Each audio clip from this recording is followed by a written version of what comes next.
Okay, so let's start. We want to start this new topic, and the topic is called cost of capital. So what we want to talk about is what is cost of capital and how do we calculate the cost of capital.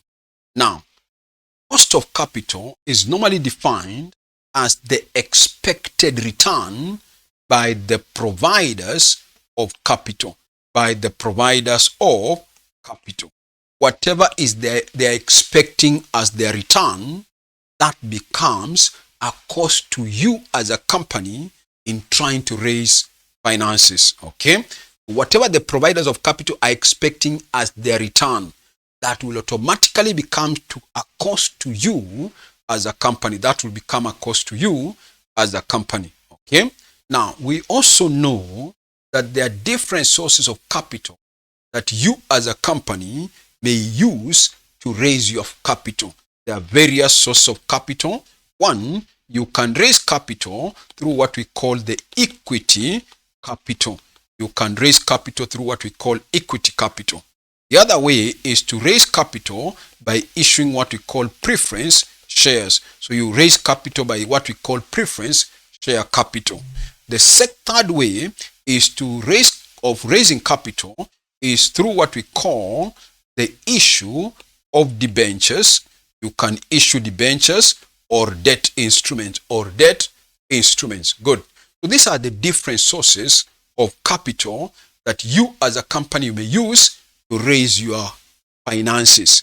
And each of these sources have their own cost. Now, when it comes to equity capital, you know equity is anything that belongs to shareholders. So as a company, you may raise capital by issuing through equity capital. You may raise capital, by issuing what we call ordinary shares, issue of ordinary shares. That's one way under equity capital.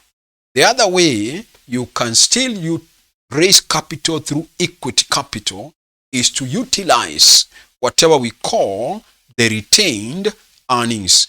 Whatever are the retained earnings in your company, you can use them to finance your business. You have been retaining some profit over the years. You can use them to finance your business. Okay? Remember, instead of you distributing the profit, you retained it. Good. Let's compute or discuss how do we compute the cost of each component of each component of capital. How do you compute the cost? Now, we can start with the cost of ordinary shares. How do we calculate the cost of ordinary shares? Now, when it comes to cost of ordinary shares, there are various ways of computing the cost of ordinary shares. I have told you, listen, that what is cost of capital? It is the expected return on providers of capital. So these providers of capital called shareholders, ordinary shareholders, what is it that they're expecting as their return? They may expect dividends. Okay. Alternatively, there are those who expect what we call earnings per share, for example. So they may rely on dividends as their return. Alternatively, they may also have what we call earnings per share. They may rely. Don't forget, earnings per share is also something that belongs to shareholders. Good. Now, let's start with the first one, where they are relying on dividend. If they are relying on dividend as their return, then the way to calculate the cost of ordinary shares on the basis of dividend, then one way is to use what we call the dividend price model. Use what we call the dividend price model. And under this model, to compute the cost of ordinary shares, we shall be taking, this is KE. We shall be using KE as a representative of the cost of ordinary shares. Okay? Good. So to get the cost of ordinary shares, we shall be taking dividends. Whatever is the dividend, I'm representing it by D. You divide that by PO. you divide that by PO. Now, of course, you have done ratios. Listen, you have done ratios. And you know, when you take dividend per share, you divide by the market price per share. That is what you used to call the dividend yield. Don't forget, that's what you used to call dividend yield. That represent, listen, when you take dividend per share, you divide by the market price per share, you get what we normally call the dividend yield. And the dividend yield normally represent the real return to the providers of ordinary shares. Good. So we are saying D divided by PO being what we call the dividend yield, and it represents the real return to the providers, that being what they are expecting as their return, becomes now a cost to you as a company. So to compute the cost of ordinary shares using the dividend price model, we shall be taking the dividend per share. You divide that by the market price per share. This D, we shall be reusing it to be D, we shall be taking it to be whatever is the expected dividend per share, whatever is the expected dividend per share. While PO, we are taking it to be the current market price, the current market price, the current market price. Okay, that's what we shall be using PO to be. Then, of course, you multiply this by 100. You multiply that by 100. Now, that's one way of computing the cost of capital, the cost of ordinary shares using the dividend price model. Okay, good. Now, what if in your company, the company that is issuing these shares, they have a history of paying more dividend every year? In other words, there is a growth in their dividend. The formula I have used, listen, the formula I've used here called dividend price model is a formula where we use this formula where dividends are, listen, we normally use this formula where dividends remain constant, where dividends remain constant forever, where dividends remain constant forever.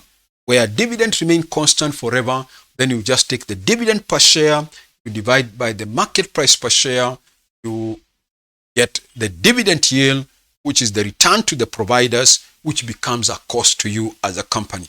Then, of course, you must take it as a percentage. So we normally use this formula where dividends remain constant throughout, where dividends remain constant forever. Okay?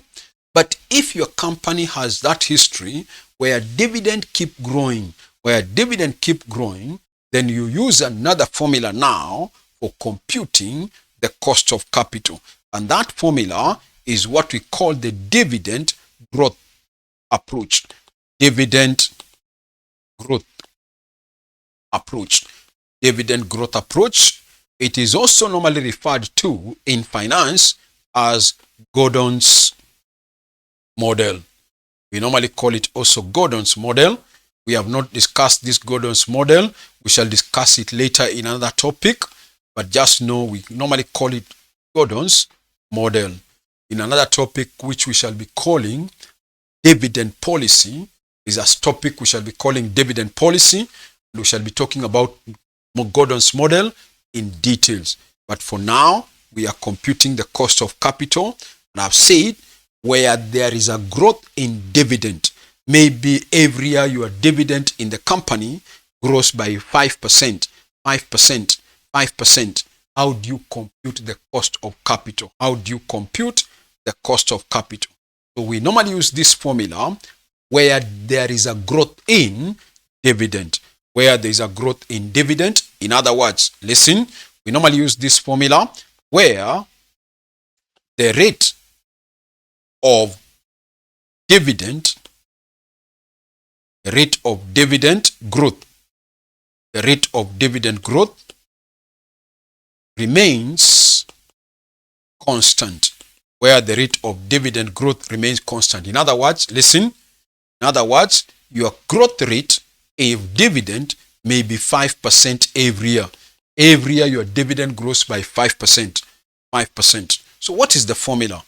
To get the cost of capital, which is KE, again, it will be dividend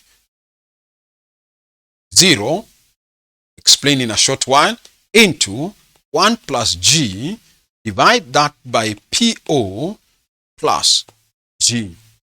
So this is the formula we shall be using where you are given an indication that there is a growth in dividend. There is a growth in dividend. Don't forget the first one was just PR, D divided by O, D divided by PO, D divided by PO. But now we are saying if there is a growth rate, then this is the formula we shall be using. Now, DO there represent, listen, DO there represent the current. What have you paid in the past? Like last year, what was the latest dividend that was paid last year? Then if you multiply that by 1 plus G, let's assume the growth rate is 5%. If your dividend was 10 shillings last year and we expect it to grow by 10%, then the growth rate being 10%, it is like saying we expect a dividend of 10 plus into 1 plus 0.1. We expect maybe the growth rate to be 10%. So if the dividend was paid last year of 10 shillings and we expect our dividend to be growing by 10% every year, then we expect a dividend of how much? It will be 10 times, or 10 into 1.1. So we expect the dividend there to be 11. Okay. The other year it will grow by another 10%. So that is what we are saying, where we expect the growth rate to be constant. Where we expect the growth rate to be constant, then we use this formula. I have said D represents, or D0, sorry, represent the last dividend that was paid. Meaning, when you take the last dividend of 10 shillings, you multiply that by 1 plus G, you get what we expect. Listen, we get what we expect to be the dividend at the end of the year. And what we expect to be the dividend at the end of the year can also be expressed as D1. We shall be using D1. Listen, we shall be using D1 to represent the expected dividend. The expected dividend. Then you divide that by the current market price, then plus G, plus G. So this is another way of expressing the cost of ordinary shares where there is a growth rate, Otherwise, this formula can be derived. We don't want to derive it now, but there is a way to derive this formula of the cost of capital where there is a growth rate. There is a way to derive it. We don't need to derive. What you just need to remember is how to use it to compute. The examiner will not ask you to derive it, but you need to know that there is a way to derive this formula. So we have said, if the examiner, listen carefully here, if the examiner gives you the expected dividend, he says the current market price per share is 20 shillings and the company expects to pay a dividend of 15 shillings. The company expects to pay a dividend of 15 shillings. That is not what they have paid. They expect to pay. That becomes the expected dividend, which becomes my D1. And if the question tells you the current market price per share is 20, last year the company paid a dividend of 5 shillings and it's expected to grow by 10%. So if last year, or maybe the question tells you the latest amount paid as dividend is 5 shillings, that 5 shillings becomes your D note. D note. Are you there? D note becomes your 5 shillings. The latest dividend that was paid. But if the question tells you the expected dividend is 7, that becomes your D1. I hope you are getting my point. So there are times you may be required to use the first formula, or there may be a time you may be required to use the second formula, depending on the information the examiner has given you. I have said the numerator represents whatever is the expected dividend. What are we expecting as dividend at the end of the year? That is the numerator. Okay? But how to get that numerator, I have said, now will depend on the information given to you by the examiner. If he gives you the actual expected dividend, that becomes D1. If he gives you the amount paid as dividend last year, then that becomes D0 or D0. Then you now multiply it by this factor of growth, which is 1 plus G. Then, of course, whatever you get as your dividend yield, which is this one, you add the growth rate. You add the growth rate. Are you there? Good. Now listen. That is the approach we call the dividend growth approach. The dividend growth approach. Now, what if the investors are expecting some earnings, not in form of dividends? They are expecting earnings, maybe earnings per share as their return. So there is another way of computing the cost of ordinary shares by what we call the earnings price approach. The earnings price approach or model. The earnings price approach or model. Okay? Where we are saying to get the cost of ordinary shares KE, get the cost of ordinary shares KE, you take what we are calling the earnings per share. You now divide that by the market price per share, which is DO. You multiply that by 100. Multiply that by 100. This is where the earnings are expected. Where we expect the earnings as our return, then you use the earnings price model. Of course, most questions will give you scenarios where we are expecting dividends. But in case they ask you to calculate the cost of capital using the earnings price model,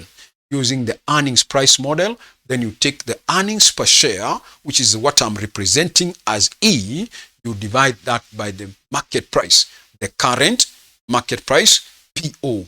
Then you multiply that by 100. Are you there? Good. So far, don't write. We shall put down everything. I hope you have managed to get something so far. I started by discussing how to compute the cost of ordinary shares, and I took the first way, which was the dividend price model. And I said that price model is used where we expect no growth. Listen, where we expect that there is no growth. In other words, the dividend remains constant forever. That is the dividend price model. Okay? The dividend remains constant forever. Are you there? Good. That's what I said. Then the second one I said, what if from our company we expect there is a growth in dividend? And that's what we are saying, where we expect the growth rate to remain constant. The growth rate to remain constant, then we use the second formula, which is what we are calling the dividend growth model or approach, which I also called the Gordon's model. The person who came up with it is called Gordon. I've said we shall discuss this in detail when it comes to the topic of dividend policy. Even how to derive this formula, how to derive that formula, I said there's a way of deriving it. Good. I've said under dividends growth model, you get the cost of ordinary shares, KE, by taking DO into 1 plus G, everything divided by PO plus G. I have said DO represents what? The last dividend. The last dividend paid. Are you there? Good. Then I've said, if the examiner gives you what the company expects to pay as dividend, then you use the expected dividend, D1, the expected dividend, because it has already captured the growth. So in other words, we are saying D1 is the same as DO into 1 plus G. I hope you are getting. We shall put down this. Then I've now talked about what is the earnings price model if we are expecting in terms of earnings. So KE becomes earnings per share divided by market price per share times 100. Good. Now listen again. As a company, to raise this capital by issuing shares, we are trying to compute the cost of ordinary shares. So to raise capital by issuing ordinary shares, listen, you as a company, you may incur what we call the issue cost, or some books will call it flotation cost. Yes, you issued one share at 5 shillings or 10 shillings or 20. But to get that 20 shillings from the investor, it costs you another 1 shilling or 2 as what we call flotation cost. So if there is a flotation cost, then to compute the cost of equity, where there is flotation cost,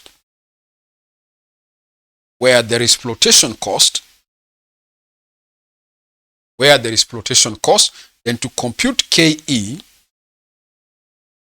this is flotation cost, we are trying to incorporate. Okay, so I'll take KE equals to D1 divided by P0 minus F. Listen, I told you, listen, D divided by P is the same as the dividend yield. It shows the real return to the providers. Okay, now you as a company, you issued a share at 20 shillings. But to raise this 20 shillings, it's costing you another 1 shilling as the flotation cost or the issue cost. So the real amount you actually received is not 20, but 19. That's why we are saying where there is flotation cost, you take the price PO, you minus the flotation cost, then everything you add plus G. This is still the dividend growth model, but with the incorporation of the flotation cost, Good. So I've discussed how to compute the cost of ordinary share capital.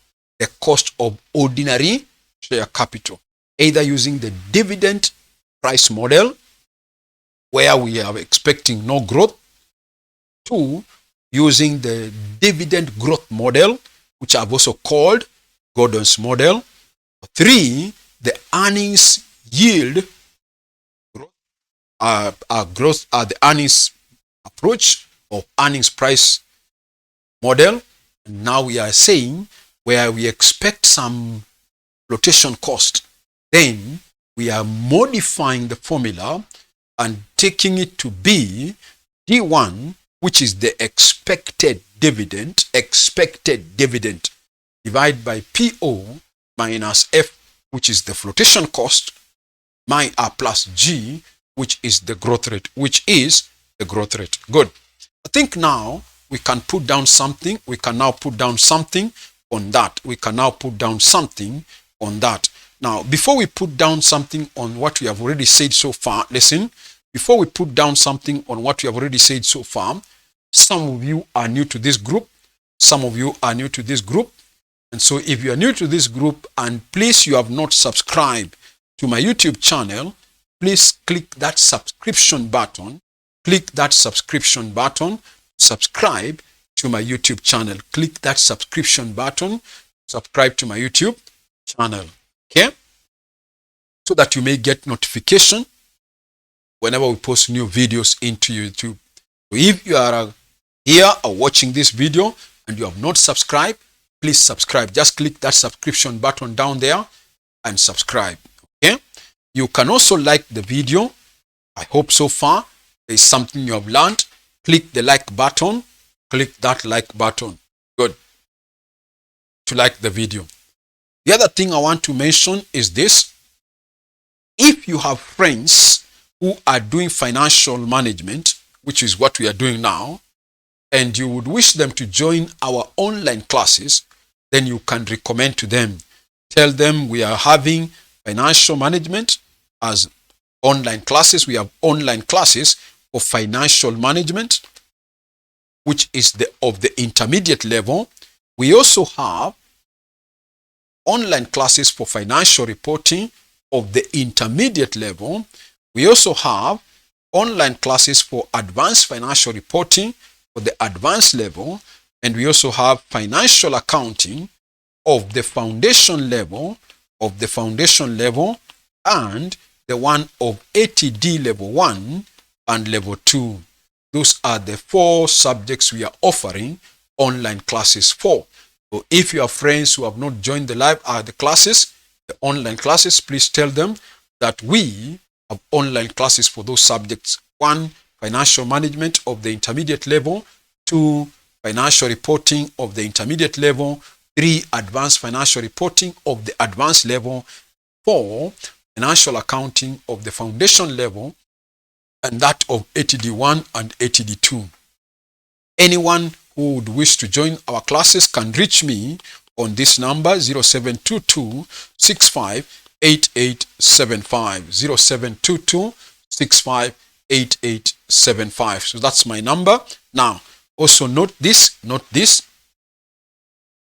If they may not be able to join the live class, or if you are not able to join the live class, then you can still buy what we call the pre-recorded videos. You can also buy the pre-recorded videos where you can watch the videos at your own free time. For any of these subjects, you can still buy the pre-recorded videos and you watch them at your own free time. Maybe you have no time to join the live class, you can still buy the pre-recorded videos. Good.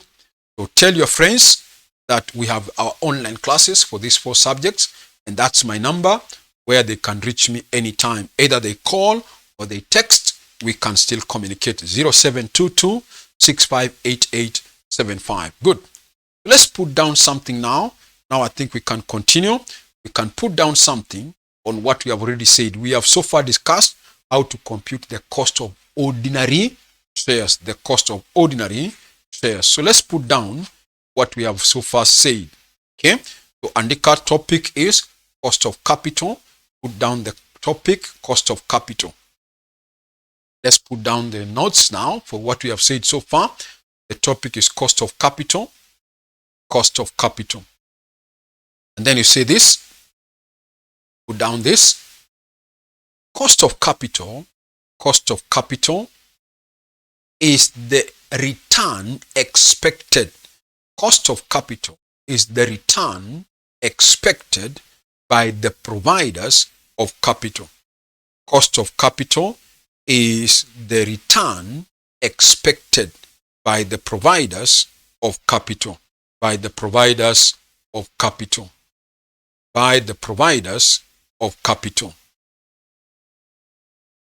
Okay. Another paragraph. The cost of capital may include.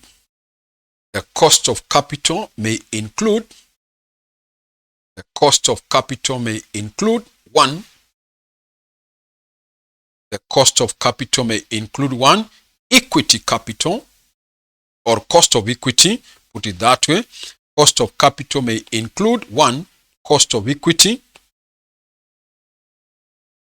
Under that you can have the 2 branches. Under that you can have the 2 branches. Issue of shares, or we can just call it ordinary shares. Under that, under cost of equity, have the 2 sub-branch. You just say ordinary shares. This is ordinary shares. And the second branch is retained earnings. Then number 2, the second cost of capital is what we are calling cost of, number 2, cost of preference share capital. Cost of preference shares. Cost of preference shares. Cost of preference shares. That's number 2. Number 3, call it cost of debentures. Cost of debentures stroke debt. Number 3, cost of debentures stroke debt. Cost of debentures stroke debt. Cost of debentures stroke debt. Then you can have another subheading. Cost of ordinary shares. Let's start with the ordinary shares. Cost of ordinary shares. Cost of ordinary shares. Then you say this.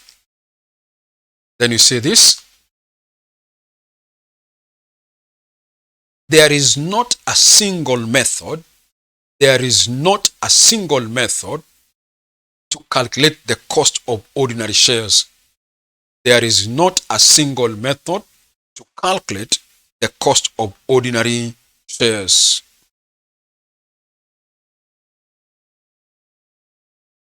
There is not a single method to calculate the cost of ordinary shares. The following are some of the methods of computing. The cost of ordinary shares. 1. Dividend price model.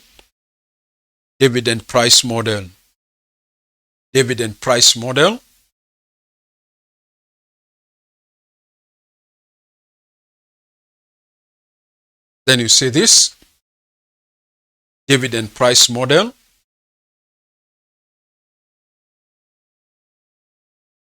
This model is used. That's note below that. This model is used where dividend remain constant forever. This model is used where dividends remain constant forever. This model is used where dividends remain constant forever. Then you can now put down the formula. KE is equals to D divided by PO times 100. Then there you can say where KE is equals to cost of shares. KE represents the cost of shares, or you can even say cost of ordinary shares. KE represents cost of ordinary shares. Then you can say D represent what we are calling expected dividend.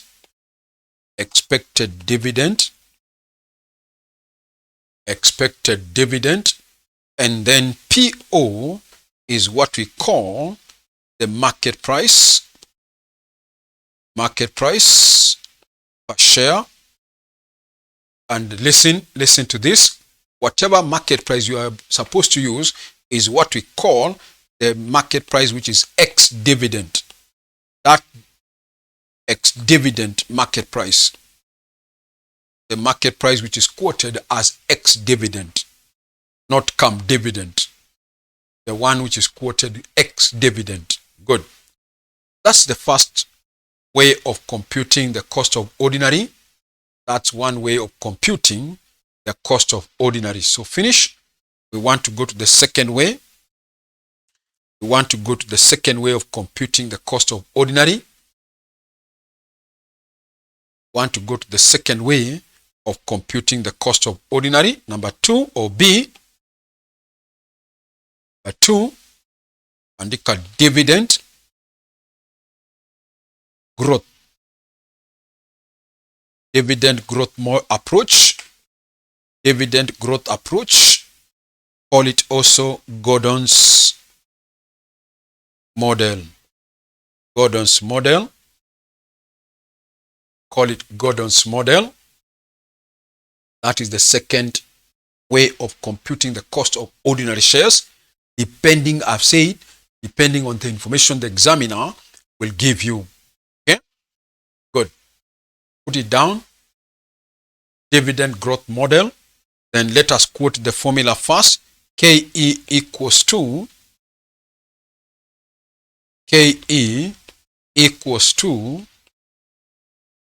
D naught into 1 plus G. Maybe you could put down the information first. Before we quote the formula, put down this information, Before we quote the formula, put down this. Sema hivi. This approach is used where the rate of dividend growth remain constant. Where the rate of dividend growth remain constant. Then you can now quote the formula. I was saying KE equals to D naught into 1 plus G. Divide everything by PO plus G. I've told you there is a way to derive this formula when you incorporate the growth rate. But for now, we don't need to know how to derive this. Just need to understand it. You just need to understand it. Then I can say down there, or, put down this, or KE equals to D1 divided by P0 plus G. That's another way. I have already explained the difference between these two. I've explained the difference. It's only that they give you the same answer, but the one you use depends with the question that you are given. Then you can say there again, where, below that, you can say where DO is most recent dividend.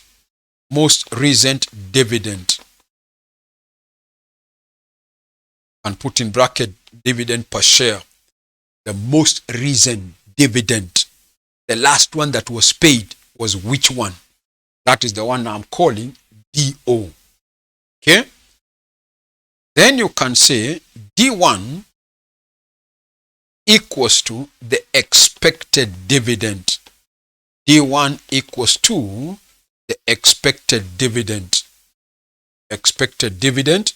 Maybe you can put below that D1 equals to D naught into 1 plus G.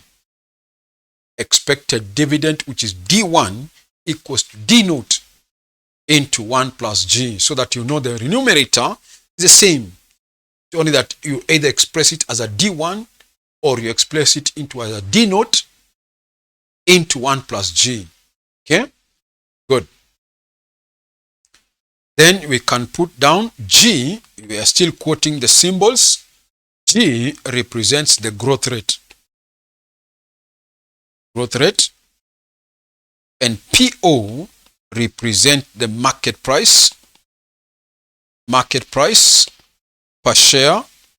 And I told you again, it should be ex dividend. That market price should be quoted ex dividend. It should be ex dividend. Good.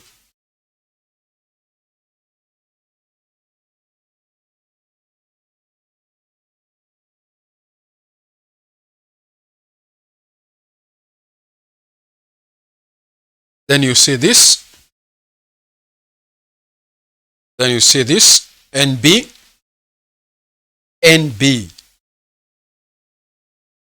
NB. We have already discussed it. Where flotation cost is incurred.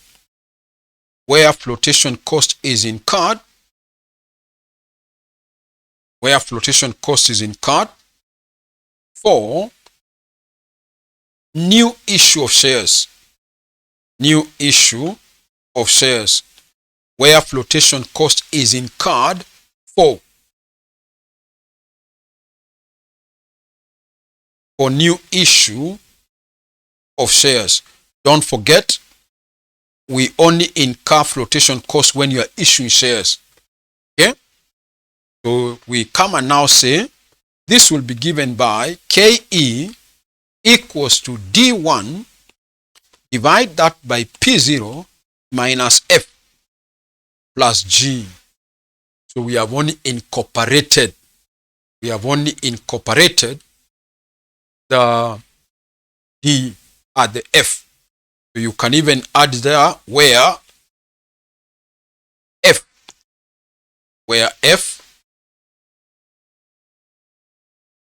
equals to flotation cost. Where F equals to flotation cost. Where F equals to flotation cost. Good.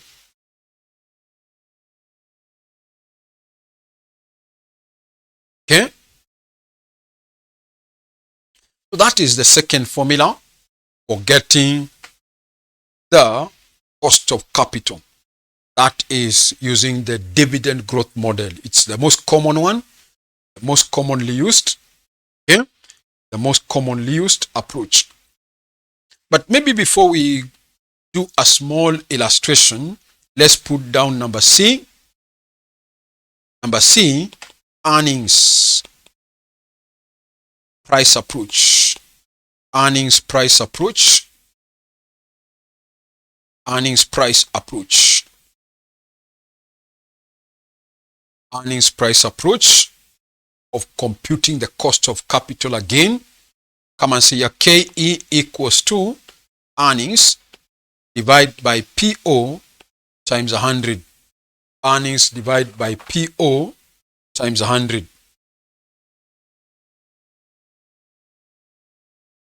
Where E equals to earnings per share. Earnings per share. Of course, you know PO is the market price. It's the market price. Okay? Good. That is it for the ordinary shares. So before we go on, let's maybe put down a small illustration. Let's put down a small illustration for that now, just to illustrate how to compute the cost of capital. Then you see this example. Let's put down an example. Example. Say this. A company, can put down this illustration now. A company's with an apostrophe, sorry. A company's current market price. A company's current market price per share. Current market price. The company's current market price per share is shillings 150. The company's current market price is shillings 150. Will stop. The flotation cost is 3 shillings per share. The flotation cost is 3 shillings per share. Is 3 shillings per share. Will stop. Continue. The expected dividend. The expected dividend at the year end. The expected dividend at the year end is shillings 14.1 or 14.1 per share. We are saying the expected dividend at the year end is 14.1 per share. And the growth rate is 5%. And the growth rate is 5%. And the growth rate is 5%. Required, calculate the cost of ordinary shares. Calculate the cost of the ordinary shares. Calculate the cost of the ordinary shares. So let's calculate now the cost. Of course, we are using the dividend growth model. Dividend growth model.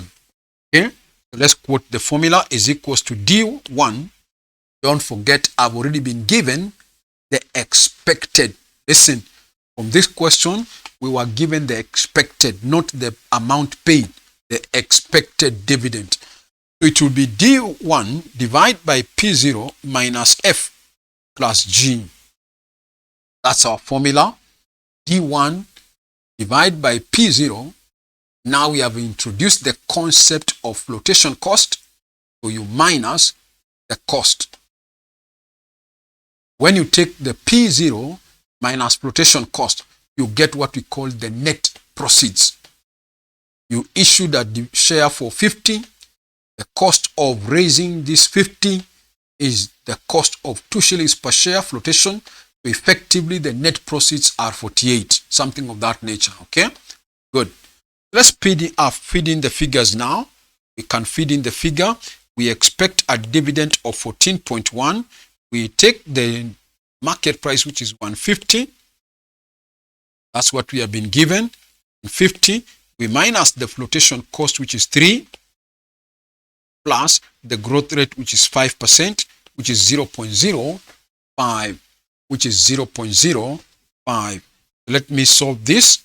This will be 14.1 divided by 147 plus G, no, plus 0.705 plus 0.705. So this will become, if I divide that 14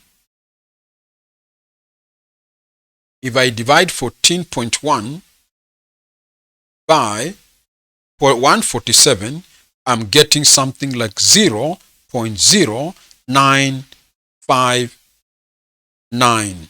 Let me make it to 4 decimal points. Then I come and say plus 0.05. So this will be, what does it come to? Let me add 0.0959 plus 0.05. I'm getting 0.1459. In terms of percentage, if I multiply by 100, this will be the same. This will be the same as 14.59%.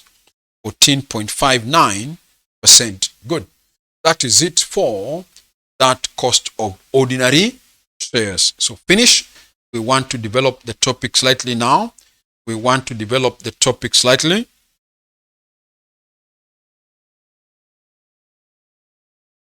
We want to develop the topic slightly now. Okay. So before we go to the cost of retained earnings,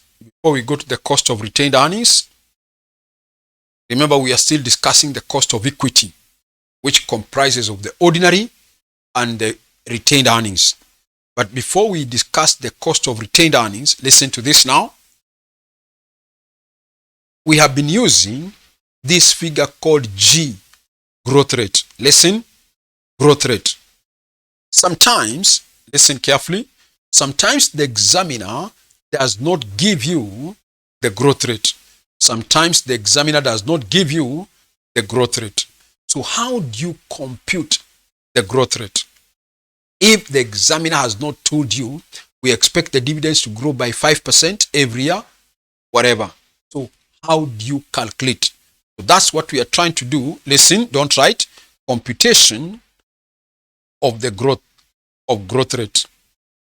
Now, there are two methods. There are two methods of computing growth rate.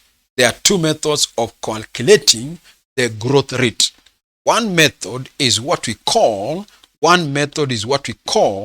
the compounding method. The compounding method. That's one method of computing the growth rate. Let me explain it first. Now, to get this growth rate, the rate of growth, we shall be determining it by saying, using this formula, it will be G into, let me put it first before I explain it, G into n minus 1 into the root of dn. This is dn. I will explain in a short while what they represent. dn divided by do everything from there, you minus 1. You minus 1. Let me explain what they mean. N is the number of years. The examiner will give you, listen, the history of the company. Dividends last year was this, the other year it was this, the other year it was this, the other year it... Remember, we are looking for the growth rate in terms of dividends. What is the dividend? They are growing by what percentage? We are looking for the growth rate of the dividend. So the examiner will give you maybe the last 5 years dividend. Okay, that becomes our N. If it gives you a history of 5 years, N becomes 5. If it gives you 6 years, then N becomes 6. You minus 1, and then whatever you get, that becomes the root number. Okay, maybe it's 3 minus 1, get the square root. If it is 4, N being 4, minus 1, you get the third root of whatever you are getting in bracket. Now, D0 or D1, sorry, DN represent, listen, DN represents the latest dividend that has been paid, the most recent dividend. The lot is the last dividend that has been paid. That becomes D1, DN. Listen, D0 is, or D0 is the first dividend that was paid.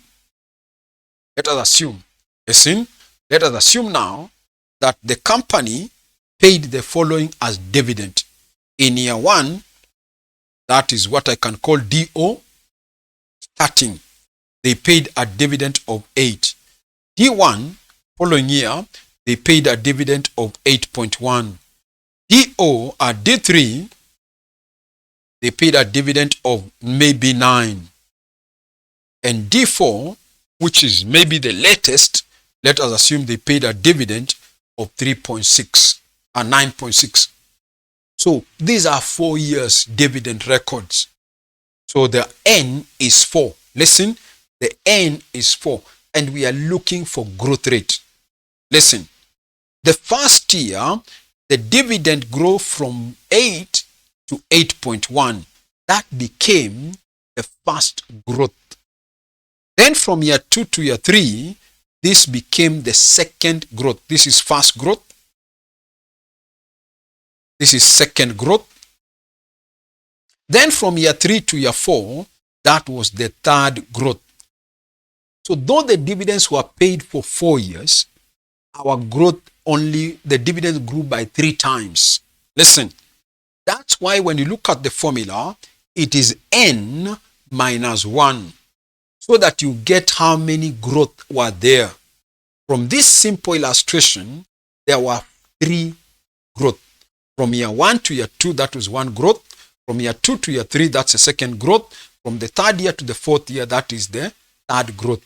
So we are taking N being the number of years, you minus 1, you divide that. No, that means then you take now, listen, you take now that to be the third root, because N is 1. Maybe you can put it this way. It is 4 minus 1, 4 minus 1. Then you take the latest dividend to be DN, which is how much? 9.6. You divide that by, which is the first dividend, which is 8. Good. Then whatever you get, you now subtract 1. You now subtract 1. That will give you the rate of growth. Okay? Let me just do that simple illustration. So this is third root of what is 9.6 divided by 8. 9.6 divided by 8. If I divide that by 8, I get 1.2. Okay? Then I minus 1. What does that come to? I get the third root of 1.1, 1.2. So 1.2, what is the third root of it?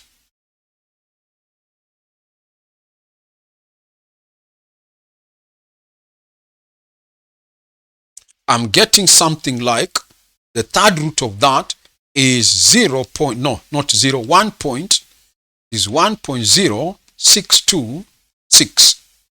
Let me put it to this 4 decimal point. That is 1.0627. Then I minus 1. If I minus 1, this will become 0.0627. Now, if I express it as a percentage, this will be 6.27%. That's how we are determining the growth rate. Okay? That's how we are determining the growth rate. Listen. I have given you the formula of determining the growth rate. It is n minus 1 root d n divided by do you minus 1. Listen carefully. I have said n is the number of years the dividends has been paid. 5 years, 10 years, and so on. You minus 1. Why do you minus 1? So that you determine how many growth were there. Like in this illustration, our growth were 3 times. The growth took place in 3 times. First growth, second growth, and third growth. Then you minus 1. Okay? D1, D note I've said is the last dividend. First dividend, sorry, D note. DN is the latest dividend. Good. Now, for the sake of understanding clearly, listen, for the sake of understanding how we are deriving this formula called G or growth rate, let me just remind you a small thing because we have already covered it in the topic of time value of money. I just want to use that topic of time value of money to just illustrate to you how this growth rate was determined. Okay? You know, from our topic of time value of money, we discussed how to get future value. So we are just saying recall. Don't write. We recall that future value is equals to present value into 1 plus r to the power of n. Are you there? That was our formula for getting the future value. Our r is what I'm calling the growth rate. Our r here is what I'm calling the growth rate. So like I want to solve for r. So if I want to solve for r, what do? I divide both sides by what? By PV. So if I divide both sides by PV, then it will mean 1 plus r to the power of n, which is the left side. If I cancel it against, okay, maybe I could just put it this way so that you understand. This is PV, no, V divided by 1 plus r to the power of n equals to PV into 1 plus r power of n. Sorry, I'm dividing by PV, sorry. I'm dividing by PV, not by 1. I'm dividing both sides by PV. So I divide this also by PV. So this will mean my PV on the right side will go with against the PV there. So this is power n, sorry. This is power n. So this will now leave me with 1 plus r power of n is equals to FV divided by PV. Are you following? Then now let us solve for R. Let us solve for R. To solve for R, I can take this nth root of both sides. Are you seeing? I take the nth root of both sides. Okay? So this is the same as 1 plus R. If I take the nth root of this side, it will leave me with 1 plus R equals to nth root of FV divided by PV. Now listen, I am still looking for R. So to get R, I take 1 to the other side. R will be the nth root of FV divided by PV, everything minus 1. Everything minus 1 if I take it to the other side. So this is generally how the growth rate is derived, the growth rate formula. Okay? They are deriving it from the present value factor. Okay? Good. But that is what is important is to just know how do we compute the growth rate. How do we compute the growth rate if it's not given? I have said To get the growth rate, it is the root n minus 1 into dn divided by do, everything you minus 1. This is our formula for getting the growth rate. One of the ways of getting the growth rate. I said there are many ways of getting the growth rate. Normally, again, there are normally two. That's one. Let me discuss the second one. I've already also illustrated how to compute growth rate using this history of the dividend. D1, D2, D3, and D4. Our D note was 8. Our D4 was 9.6. So D4 becomes our Dn. 8 becomes our D0. Then you divide those two. Then whatever you get, you take root of 4 minus 1. Why am I taking 4 minus 1? So that I get the number of growth. How many growth are there? 4 minus 1 is 3. Then you minus 1. Good. That's one of the formulas or one of the ways of determining the growth rate. Now let me discuss the second way of computing growth rate. Number 2 is what we call the retention ratio approach, or retention method approach, retention ratio approach. We are still trying to compute the G, which is the growth rate. Okay? And to get the growth rate using the retention ratio approach, we normally say G is equals to R times B small e.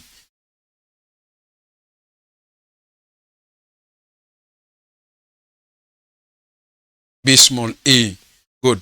Where now we are saying R equals to what? It is the retention ratio. Retention ratio. Retention ratio. Listen, your company has a dividend of 5 shillings. That is, earnings per share of 5 shillings. If out of 5 shillings they paid a dividend of 2 shillings, then they retained how much? They retained 3 shillings. So that was the retention. What they retained. When you are required to compute the growth rate, you ask yourself, what is the retention ratio? It is 3 divided by 5. Don't forget, the earnings per share was 5. The company retained whatever, which is the same as taking, listen, which is the same as getting 1 minus payout ratio. 1 minus payout ratio, or we can call it this way, dividend payout. Dividend payout ratio. Listen, let me explain what is dividend payout ratio. I think you have also done topic of ratios. Dividend, the earnings per share is 5. The company paid a dividend of 2 shillings. So what was the payout ratio? It is 2 divided by the earnings. So 2 divided by 5, that is 40%, which is the same as 0.4. No. 40%, yeah, 0.4. So our total earnings were 5. That represents 1. If they distribute everything, fine. There is no retention. Out of 5, if they distribute everything, then the whole 5 becomes the dividend payout. If they keep everything, then there is no retention. But if we made we have an earnings per share of 5, and you paid a dividend of 2 out of 5, what is your payout ratio? It will be dividend of 2 divided by the earnings of 5, that is 40%. So if 40% was the payout ratio, what was the retention ratio? The retention ratio, therefore, is 60%, which is the same as taking 1 minus the payout ratio. Hope you are following. Our payout ratio, we were saying, if the earnings, listen, if the earnings per share was 5 and the dividend per share was 2, then the company has paid a dividend of 2 out of 5. So the payout ratio, the dividend payout ratio is 2 divided by 5 times 100. This is what we are calling 40%, which is the same as 0.4. Then out of 5, they retained how much? They retained 3. What is the retention ratio? It is the same as taking 3 divided by 5. That is what they retained. 3 is the amount they retained in the company as retained earnings, times divide by 5 times 100 is the same as 60%, which is the same as 0.6. Otherwise, I'm also saying you can get the 0.6 by taking 1, which is the whole number 1, you minus the dividend payout ratio. Our dividend payout ratio was 0.4. Okay, good. Then, listen to this now. I'm not through yet. That is R. Our R represents the the retention ratio. What about BE? What about BE? BE represents what? It represents the return on equity. Return on equity.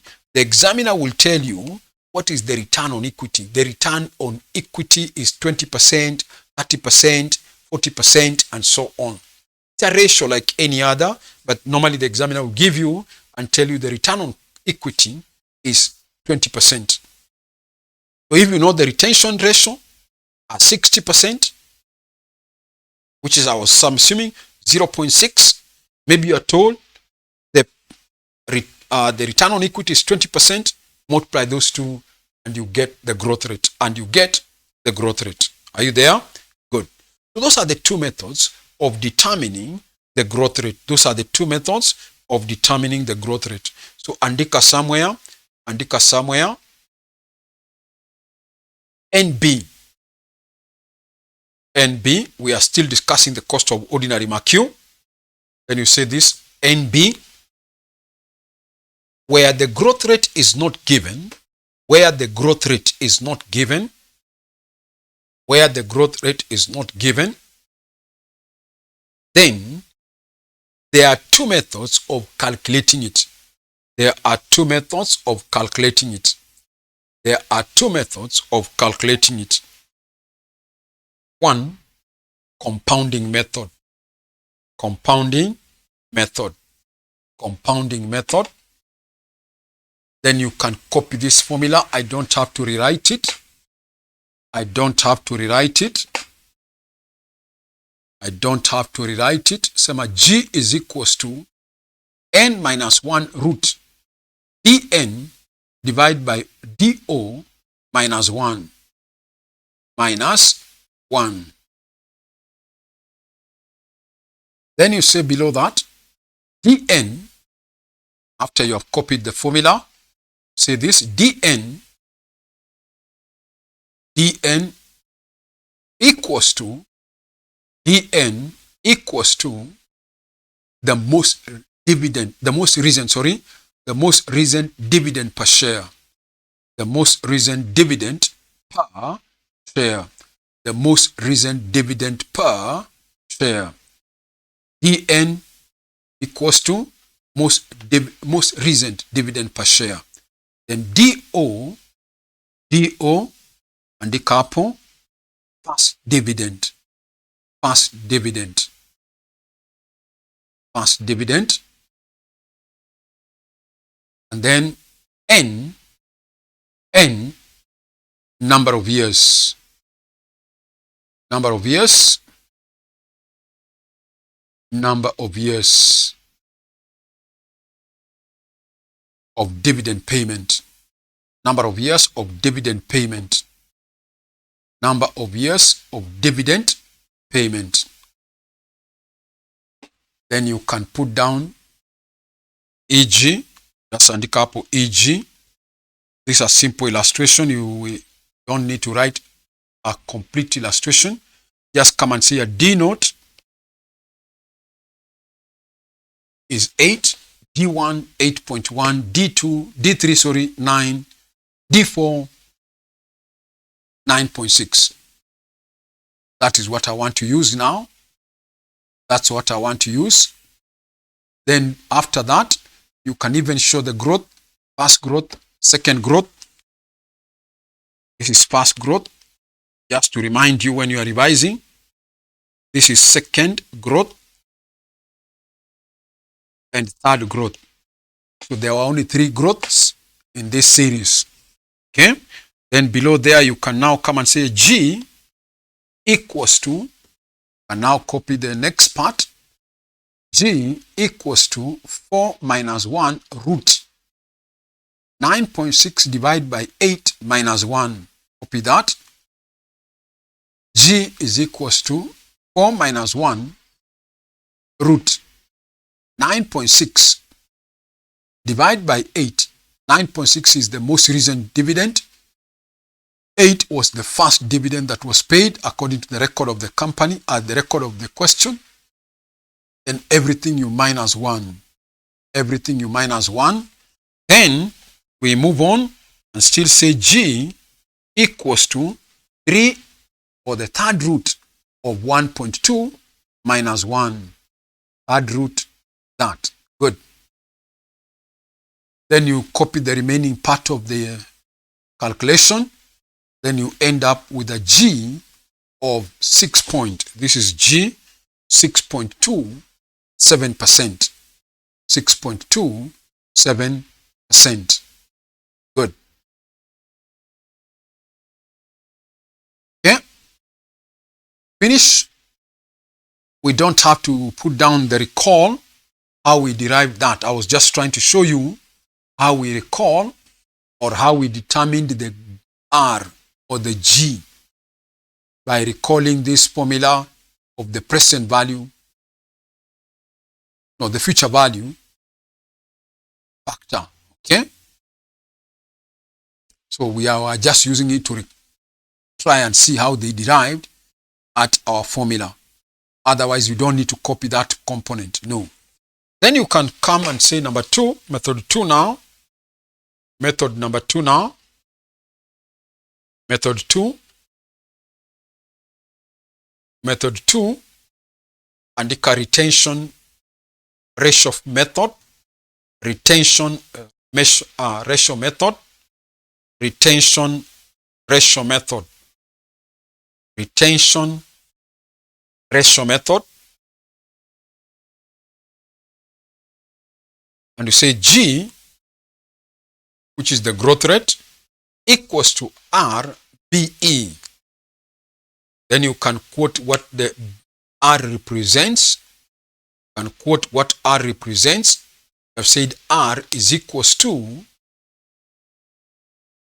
retention ratio, which you can get by taking 1 minus the dividend payout ratio. I've already explained payout ratio, dividend per share divided by earnings per share. That was the dividend ratio or the dividend payout. If you want to get the retention, you can also take the retained per share divided by earnings per share. Then BE, you will be given, we are calling it the return on equity. That's a ratio you will be given. What is the return on equity? It is 20%, 15%, whatever it is that the examiner will give you. Okay?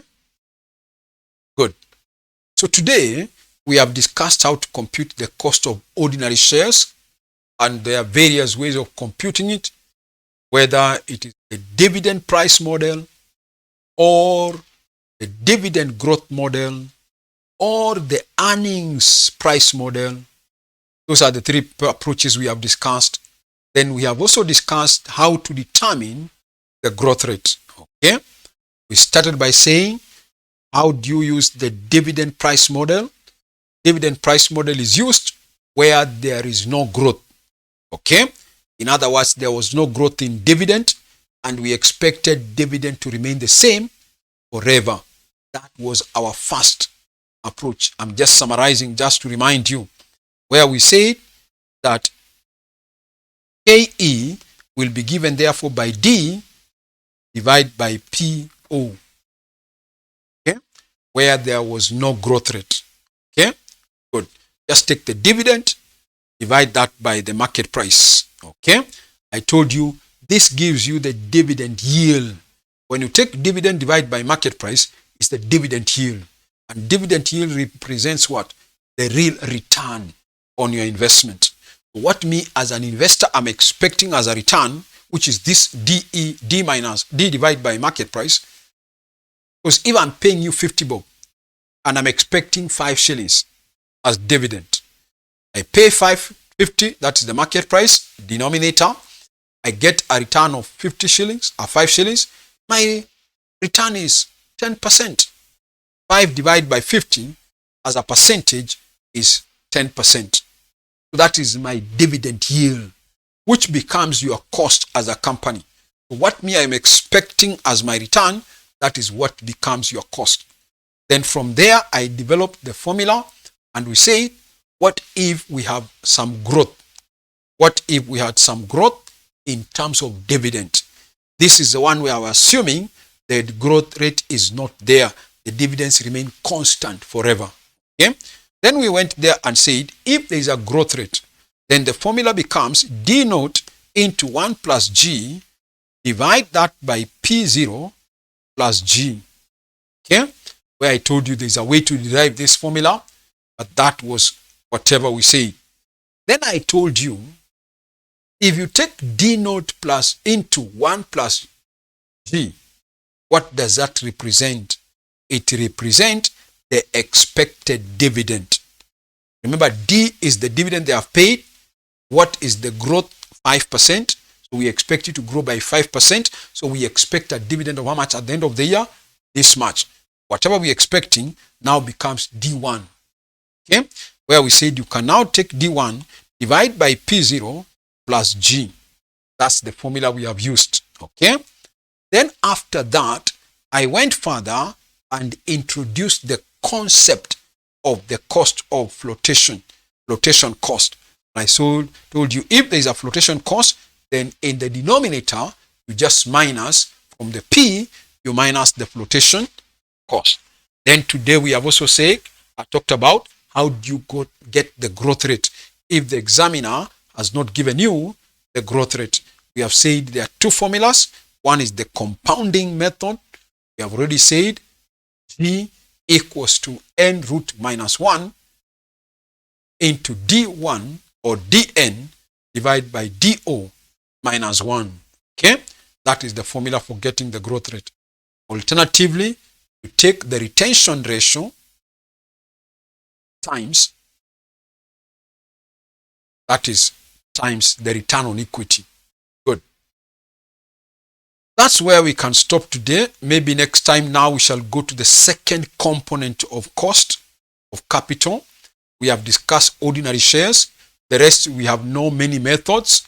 It's just one for every method, every cost. Okay? What we shall discuss next time is the cost of preference share capital. That's what we shall discuss next time. How do you calculate the cost of preference share capital? What I just want you to know is that when it comes to preference share capital, listen, you either have what we call redeemable preference shares or non-redeemable preference shares. We have two types of preference shares. We have what we call redeemable and non-redeemable. How to compute their cost depends on whether you are dealing with a redeemable preference or you are dealing with irredeemable preference shares. That's what we shall discuss next time.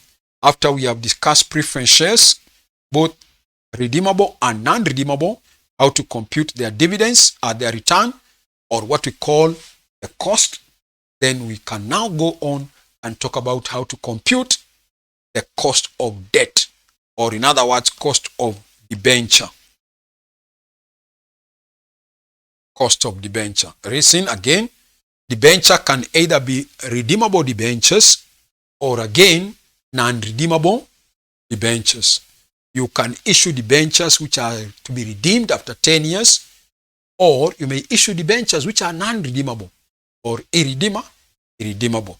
How to compute the cost of those debentures or debt, that's something we shall discuss in our next lesson. Maybe we can stop there for today. We pick it up from there next time. Again, just to remind you, please subscribe. If you have not subscribed to my YouTube channel, I've said, please subscribe by clicking that subscription button down there. That's what I've said. Hope you have understood something today. If you have understood something, click the like button, like the video. Click that like button, like the video. Then I've also told you, if you have friends who, or maybe you are watching this FM, that is financial management, and you would also want to join financial reporting, fine. That is it. Good. We said, tell your friends, we have online classes for financial management of the intermediate, financial reporting of the intermediate, advanced financial reporting of the advanced level, and financial accounting of the foundation level, and the one we said of ATD1 and ATD2. Then I told you, if your friends cannot join the live classes, then they can buy what we said, the pre-recorded videos, okay? Then I said our number is 0722 658875. Good. Those are the numbers. That's the number 0722 658875. Okay? Good. Maybe we can stop there for today.